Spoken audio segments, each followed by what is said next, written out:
Here's some more on Unrwa. I'm Dr. J.W. Morrison, theologist. Sorry.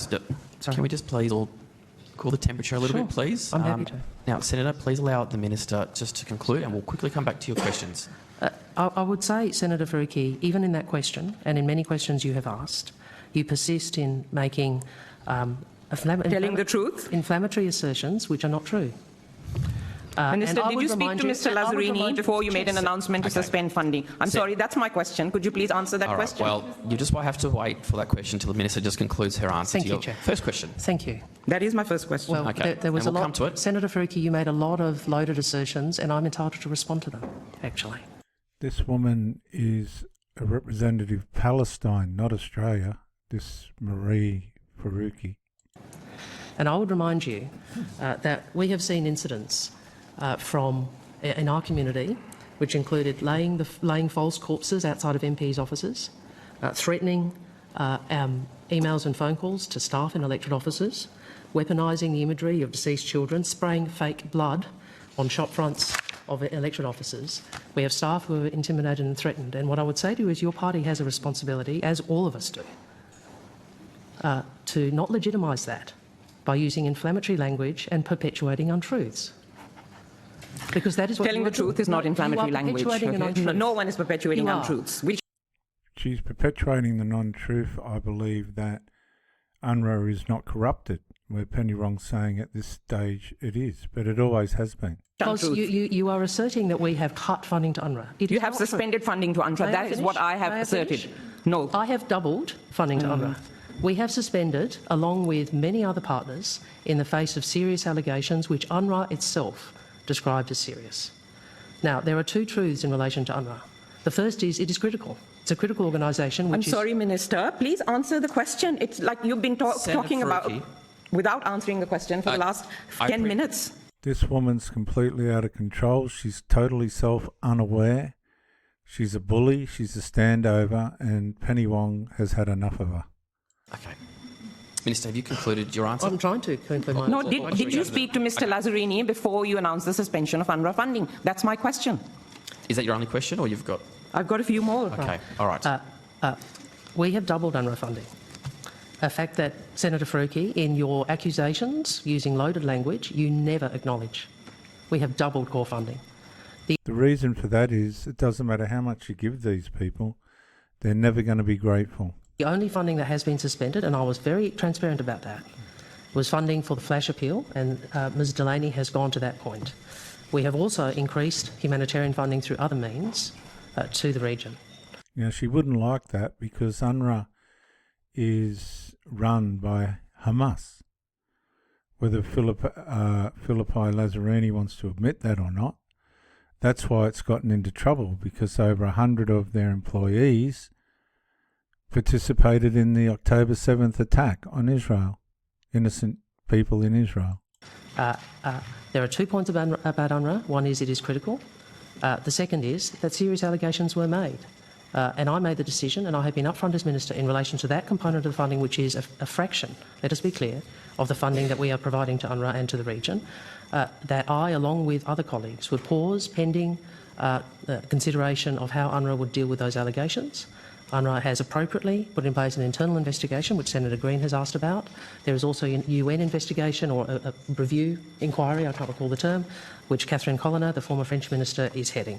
And we look forward to international partners, including Australia, being able to have the confidence to enable further funding to flow to an organisation which I do regard as critical for the well-being and welfare of Palestinians. So, would you say that was a fair and thorough answer, viewers?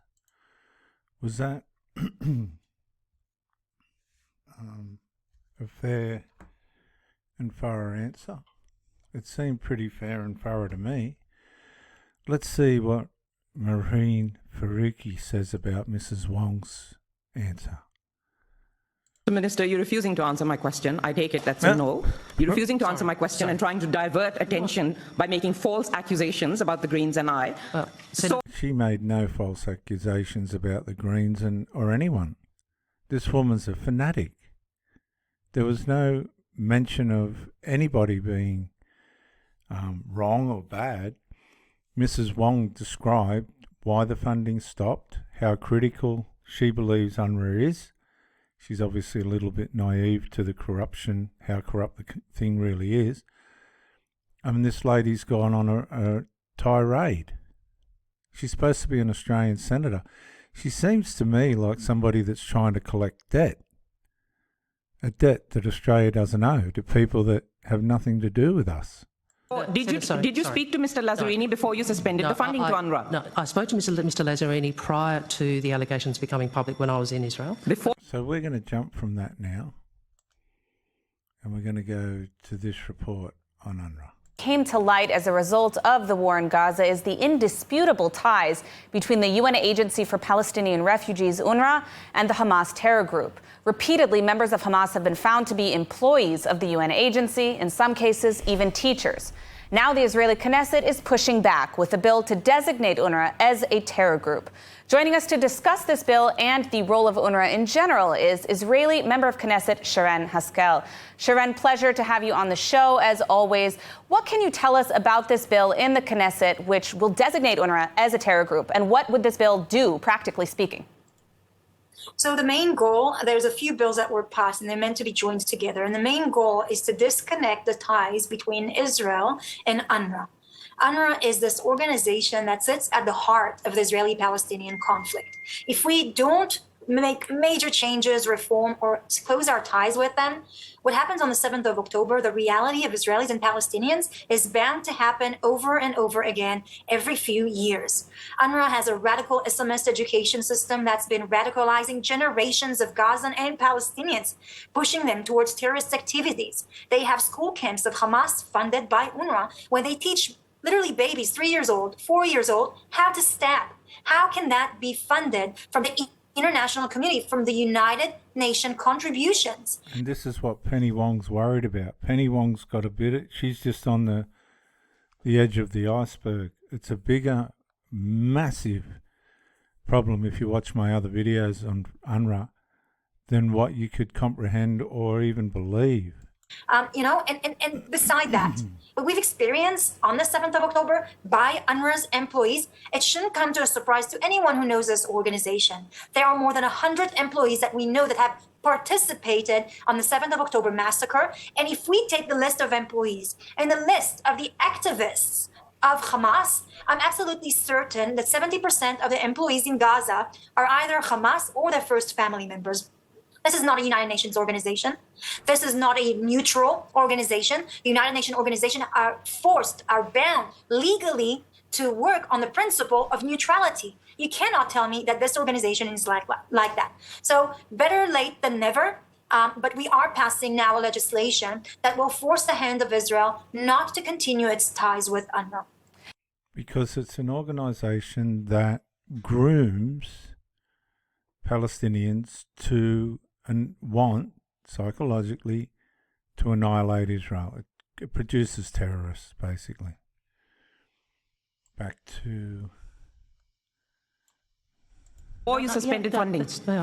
I suspended the funding after the allegations were raised with me, and I, at that point, knew what Mr. Lazzarini's public response was. We then had sought a call, and I have spoken to him since, as I have with others about this issue. Minister Wong, it has now been widely reported that the so-called 6-page dossier supplied by the State of Israel, which alleges that UNRWA staff involvement, contains no evidence of the claim. Minister... This woman will say anything to get the money. All the evidence of the claims were there. They were there long before the October 7th massacre. The nature of Unrwa, once it moved into education rather than getting refugees re-established into communities or whatever, the education of Unrwa is driven towards the annihilation of Israel. And this woman would know it. She's very involved in education too. I'd be careful of... Do you have the dossier? Have you seen it? No, I do not. And I have asked Israel through my officials for the information on which they were relying when that story appeared in the international media. And I would hope that the Israeli government would ensure that its friends and partners were provided with that information. So has that information been provided to you? Yet. Not yet. So you've made a decision on suspending UNRWA's funding without... Look at this woman. She's out of control. She is out of control. A single piece of evidence of the claims that Israel has made. We have just heard from Mr. Ennis Brown that there have been previous claims which have been exaggerated, or based on all, and some of them have been false, based on... Who is she representing? It's not Australia. How did she get into our Senate? Good gosh, it's disgraceful. Now, these set of bills that you mentioned, I mean, practically speaking, what will the impact be if we still see international donors pouring money into this agency that's inherently corrupt and, in a way, self-contradictory itself as its mission? So, first of all, it will create a lot of challenges because, look, Israel is the one that's supplying electricity, for example, for the Gazan citizens. Israel is the one that's supplying water to Gazan citizens. See, all these Palestine fanatics, they're not going to tell you that. They're just saying that Israel is trying to annihilate, genocide the Palestinians. That's lies. You know why? Because the psychological thrust of the Palestinians is to annihilate Israel. So they're just reflecting what's in their own mind. But Israel's doing everything but that. They're just trying to wipe out these Hamas people. Okay? All the goods and the products. You know how Gaza has a border with Egypt?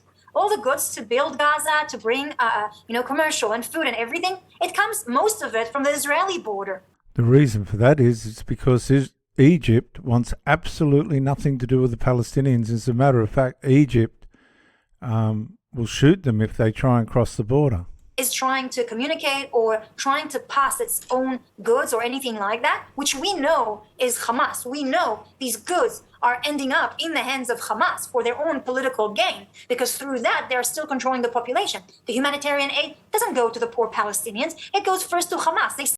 Hamas sells it on the black market. They're making millions out of it. Selling it in the market to pocket that money.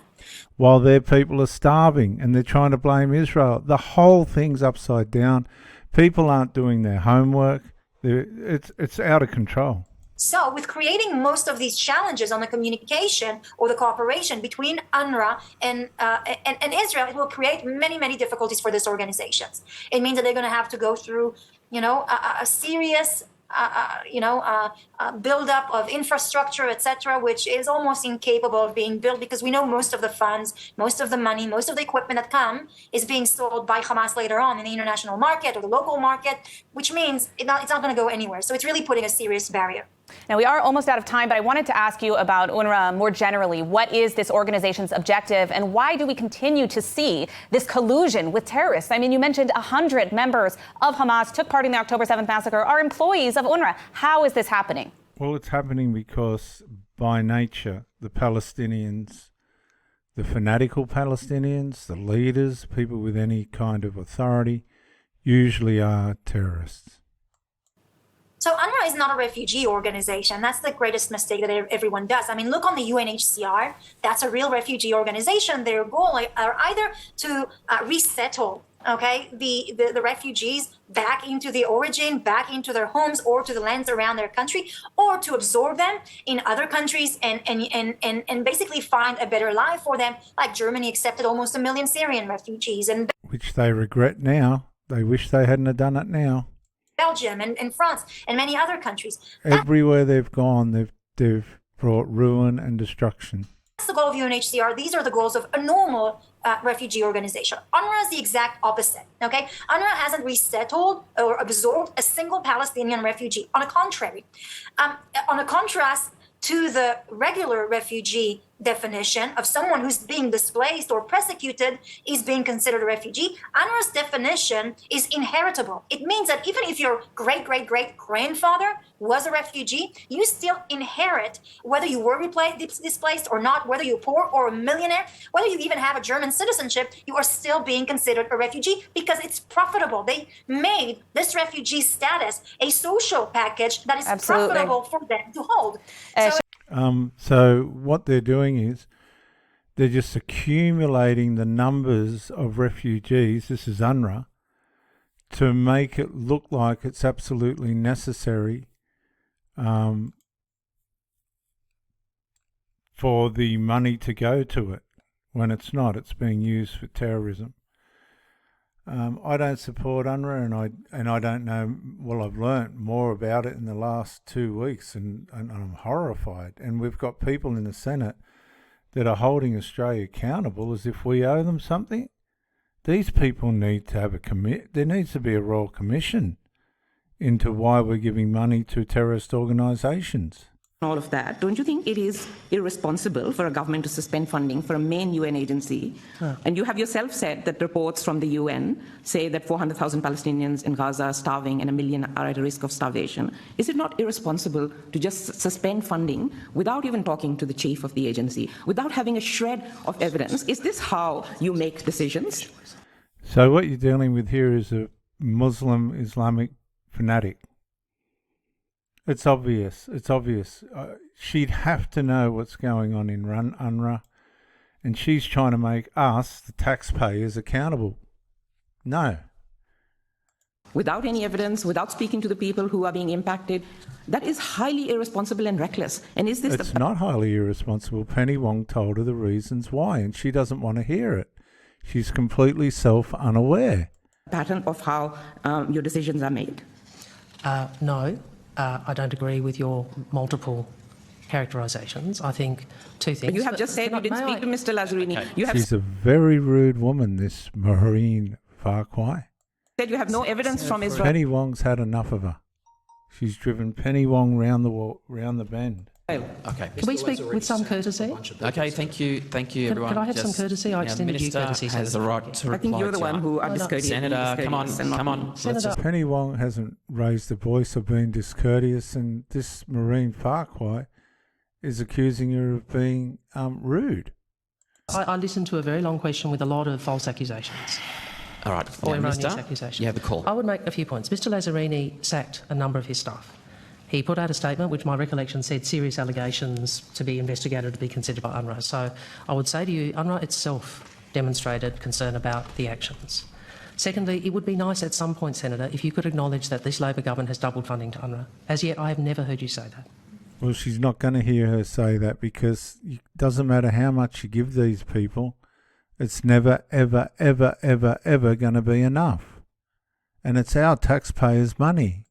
Minister, the $20 million that you say that you have funded, if you need my approval to do that, or my appreciation for you for doing that, sure, great. But $20 million was the funding that the government gave UNRWA in 2014, so 10 years ago, and you brought it back just to that. So in real terms, the funding is still less than what it used to be 10 years ago. And basically, at this point in time, when people are starving, when there is this genocide that Israel is committing against. No, it's not a genocide. The Unrwa people and the Palestinians combined as terrorists to attack innocent civilians in Israel and started a war. Now, I don't know where Maureen Farquhar thinks Australia has to be accountable for the terrorism of the Palestinians. And as a matter of fact, let me remind Ms. Farquhar that we're allies with Israel, not with Palestine. Palestinians, we need to give more funding, not suspend it, not bring it back to what it was 10 years ago. Is there a question in there? Well, I think there is. But there was a question, but it's not being answered. Well, really. I'm not sure what the question was in that, but I'm happy to respond. The first is... the question was, sorry, if you'd like me to repeat the question. You said you didn't know what the question was. I can repeat the question, Minister. No, I don't need to repeat the question. I thought there was a new question, or a preamble into a question, but I'm sure the Minister's fully aware of your original question. I would like us Australia to be in a position to have the confidence to provide additional funding, including through UNRWA, because I have no doubt that the humanitarian need is dire. And you have heard me, I think, in the Senate. Well, obviously Penny Wong is a little bit ignorant of what UNRWA really is. In answer to questions from the Coalition, that saying that 400,000 people starving, 1 million on the brink of starvation, and 1.7 million sheltering in UNRWA facilities. So, this is why we have increased the core funding. This is why I announced the additional funding for the flash appeal, and this is why we have provided, I think, in excess of $40 million additional to the region. This is taxpayers' money, viewers. This is taxpayers' money. Including through to UNICEF and the International Committee of the Red Cross. So, Senator, I hope that you would see that we are trying to help. But you asked the question about irresponsibility. I don't think a person in this position can reasonably say to the Australian people, Yeah, and thank you, Mrs. Wong. It's our money. Who's this woman, Marine Farquhar, I think she is? Goodness gracious. I've been confronted with or informed of allegations of participation in a heinous terrorist attack, including by employees of an organisation, and simply continue to fund without gaining insurance. Thank you, Mrs. Wong. She's doing a job. I don't think that is responsible. I wish that we were in a different position, and I hope that the international community can, through these processes, be given the confidence to continue to support UNRWA. That is my position. I know it is not the coalition's position, well, some, but that is my position and the government's position. All right. I wonder if how this woman's going to respond to that. One last question, because I'm in need of a caffeine hiss, and after that round, Minister, I'll go for sure. more tea, okay? Thanks, Chair. Good. Minister, I have Thanks. carefully heard what you have said. From what I understand, you have Do you think this woman's representing Australia at all? Because I don't. no evidence of Israel's claims. You did not speak to the chief of UNRWA before you made the decision to suspend the funding. Surely there's a duty to actually verify the claims before taking such serious action, which actually puts hundreds of thousands, if not millions of people under further punishment and under further horrific circumstances. You have said, and the department staff have said, Hamas has taken all the money. How was this woman in our Senate? UNRWA acted swiftly and in accordance with its obligations. They suspended staff, they terminated staff that were named by Israel, even without proof, because from what I've read... No, she just told her that UNRWA themselves are starting an internal investigation into how many terrorists are in their organisation. It ended up They being were fearful hundreds. that if they didn't do that, exactly what you have done would happen. It has happened nonetheless. The investigation is going on, but it could take months. And given it's an active war zone, Minister, what else would it take to reinstate UNRWA funding, and how long will it take, given that UNRWA has said that by the end of February, if funding is not restored, there would be a collapse, not just in Gaza, but in the West Bank, Jordan, Syria, and Lebanon, where forcibly displaced people are taking refuge. Well, you know what, Miss Farquhar, I'm going to cut you off there because it's not our problem. We've got enough problems in Australia with our roads and infrastructure and all the rest of it. Without funding these terrorists, no, I wouldn't. How'd this woman get into our Senate? You make up your own mind about UNRWA. Dr. J.W. Morrison, theologist, out.